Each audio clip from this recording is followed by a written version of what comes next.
રાજકોટમાં ફરીથી દેખાયો છે દીપડો। કાલાવાડ રોડ ઉપર આવેલી હોટેલ પાસે દીપડો દેખાયો। દીપડાની હિલચાલ સીસીટીવી કેમેરામાં કેદ થઈ છે। ગત તારીખ 1ના રોજ દીપડાની હિલચાલ સામે આવી હતી, સીસીટીવી કેમેરામાં કેદ થઈ હતી। કાલાવાડ રોડ ઉપર આરપીજે હોટેલ પાસે દીપડો દેખાયો।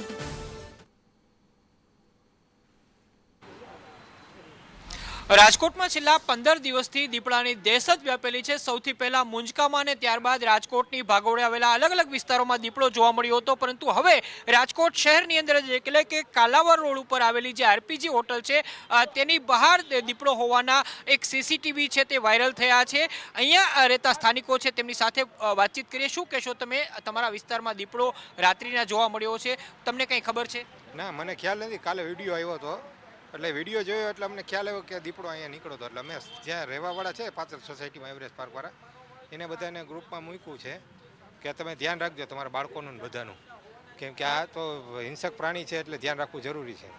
ખરાઈ થઈ છે કે આ વિસ્તારનો છે? કારણ કે વિડીયોમાં દીપડો માત્ર રોડ ઉપર ચાલતો જોવા મળી રહ્યો છે, તો આ વિસ્તારનો છે, સીસીટીવી છે, શું છે?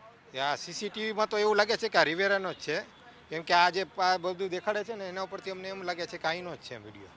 તમે શું કહેશો? દીપડો હવે શહેરની અંદર આવી ગયો છે, વિડીયો સામે આવ્યો છે, પુષ્ટિ પણ થઈ છે। અમે વાંબે આવાસમાં યોજનામાં રહી છીએ। હવે ત્યાં શું છે કે બધા ફેમિલીવાળા બધા મોટા બધા કામે વહી ગયા હોય છે, હવે નાના બાળકો જ હોય છે। હવે આવી રીતે જો દીપડો અહીંયા ઘૂસી જાય તો નાના બાળકોનો સવાલ શું? તમને ડર લાગી રહ્યો છે? વન વિભાગ વાળા આવ્યા છે કે કેમ? કાંઈ એનો કાંઈ ખ્યાલ નથી વન વિભાગ આ તો ઘણા ટાઈમથી આટો મારી રહ્યો છે, પણ કોઈ કાંઈ પ્રોસેસર થઈ નથી।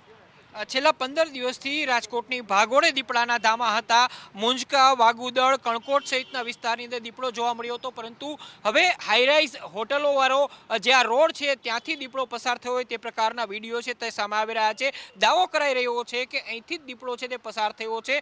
હાલ આ વિસ્તારના લોકોની અંદર થોડો ભય વ્યાપી રહ્યો છે અને તેને લઈને લોકોના મનની અંદર અત્યારે ડર પણ જોવા મળી રહ્યો છે।